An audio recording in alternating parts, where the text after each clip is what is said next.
The survival of wildebeest calves against predators. Within 15 minutes of birth, it's on its feet. Within an hour, it can run. It has to, because in the vast, unforgiving plains of the Serengeti, to be young is to be a target. This is the story of a wildebeest calf, a creature born into a world of relentless pursuit, where every shadow could be a predator and every sunrise is a victory. How does this fragile newborn, barely a day old, survive against the fastest and most cunning hunters on Earth? The answer lies in a remarkable blend of instinct, parental devotion, and the sheer power of the herd. The life of a wildebeest is defined by one of the planet's most spectacular natural events, the Great Migration. Each year, over 1 million wildebeest, accompanied by zebras and gazelles, embark on a colossal circular journey spanning thousands of kilometers across Tanzania and Kenya. They are in constant pursuit of fresh grazing lands and water, a cycle dictated by the seasonal rains. It is into this world of perpetual motion that the wildebeest calves are born. The calving season, typically from January to March, is a synchronized explosion of new life. On the southern plains of the Serengeti, hundreds of thousands of pregnant females give birth in a remarkably short window of just a few weeks. It's estimated that up to 8,000 calves are born every single day during this peak period. This mass birthing is not a coincidence. It is a crucial survival strategy known as predator swamping. The sheer, overwhelming number of newborns makes it impossible for predators to target them all. For any individual calf, its best chance of survival is to be just one among a multitude, a single drop in an ocean of life that temporarily floods the plains and overwhelms the hunting capacity of every predator in the vicinity. From the moment it enters the world, the calf is in a race against time. The mother, exhausted from labor, immediately gets to work.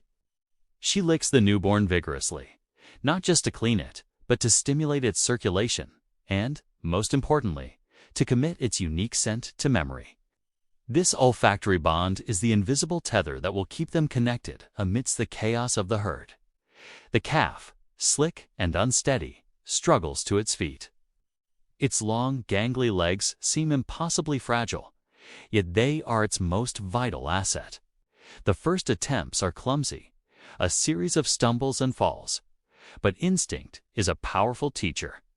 Within minutes, the calf is standing, wobbling but upright.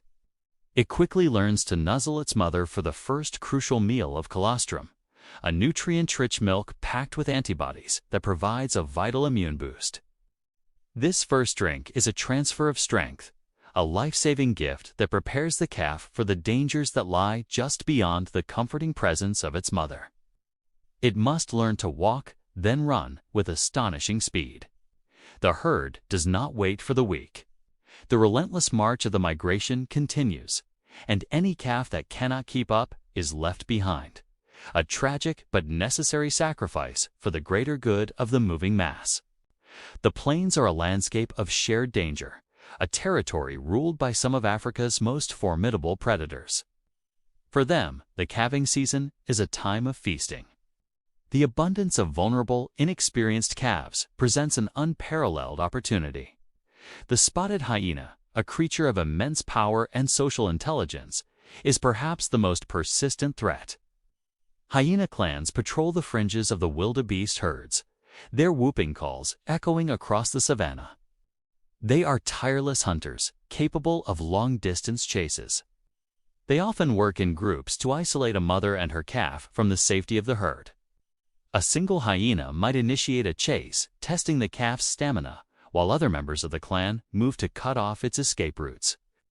The mother wildebeest is a fierce defender, using her sharp horns and powerful kicks to drive attackers away, but she cannot fight a whole clan at once. If the hyenas succeed in separating the pair, the calf's chances of survival plummet dramatically. Cheetahs, the sprinters of the savanna, also pose a significant threat. Unlike hyenas, they rely on explosive speed rather than stamina. A cheetah will use the cover of tall grass or termite mounds to stalk its prey, getting as close as possible before launching its devastating attack. Its target is almost always a calf that has strayed even a short distance from its mother. The chase is a breathtaking display of agility and power, a blur of motion that is often over in less than a minute. The mother wildebeest may try to run interference, placing her body between the cheetah and her offspring, but she cannot match the cat's sheer velocity. The calf's only hope is its own nascent speed and the endurance to outlast the cheetah's short burst of energy. If it can evade the initial sprint, it might just survive, as the cheetah will quickly overheat and abandon the pursuit. Lions, the apex predators of the savanna, hunt with a different strategy. They are ambush hunters, relying on stealth, patience, and overwhelming power. A pride of lionesses will often work together, fanning out to encircle a section of the wildebeest herd.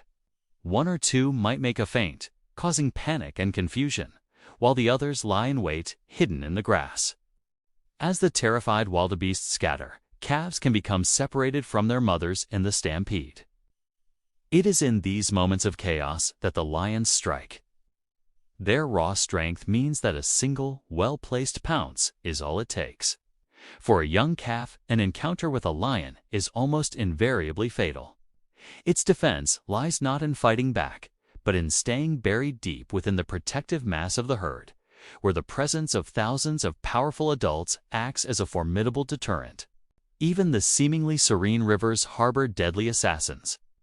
As the migration progresses north, the wildebeest must face one of their most terrifying obstacles, the Mara River crossing. The river is swollen and fast-flowing, but the true danger lurks beneath the surface. Nile crocodiles, some of the largest and oldest reptiles on the planet, gather in huge numbers for this annual feast. They lie in wait, patient and silent, their bodies almost completely submerged. As the wildebeest plunge into the water, a desperate, chaotic swim for the opposite bank, the crocodiles launch their attack. They target animals of all sizes, but the smaller, weaker calves are especially vulnerable. A crocodile's attack is brutally efficient. It will seize a leg or the head in its powerful jaws and drag the victim underwater, using a death roll to dismember and drown its prey. The crossing is a scene of pure pandemonium. The sheer pressure from the thousands of wildebeest behind forces those at the front into the water, a terrifying crush of bodies where calves can be trampled or simply swept away by the current, even before the crocodiles strike. Despite the overwhelming odds, the wildebeest calf is not without its defenses. Its primary shield is its mother. A female wildebeest is a vigilant and courageous guardian. She is constantly alert, her head up, her ears swiveling, scanning the horizon for any sign of danger. She positions herself strategically, often keeping her body between her calf and the open plains, using herself as a physical barrier. If a predator approaches, she will not hesitate to charge, lowering her formidable horns and snorting aggressively. While she may be outmatched by a lion or a pack of hyenas, her ferocious defense can often buy her calf precious seconds to escape or deter a lone, less committed hunter. This maternal bond, forged in the first moments of life, is the calf's most intimate and powerful line of defense. The calf's own instincts are another critical tool for survival.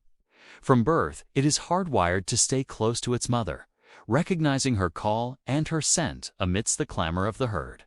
It also possesses an innate flight response. The slightest sign of danger, sudden movement in the grass, the alarm call of a bird will trigger an immediate instinct to run, and it can run. A healthy calf can keep pace with the adults within a day of its birth.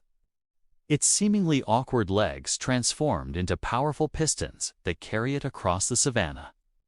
Its brownish, tawny coat also provides a degree of camouflage, helping it blend in with the dried grasses and the dusty earth, making it slightly less conspicuous to a predator scanning the herd from a distance.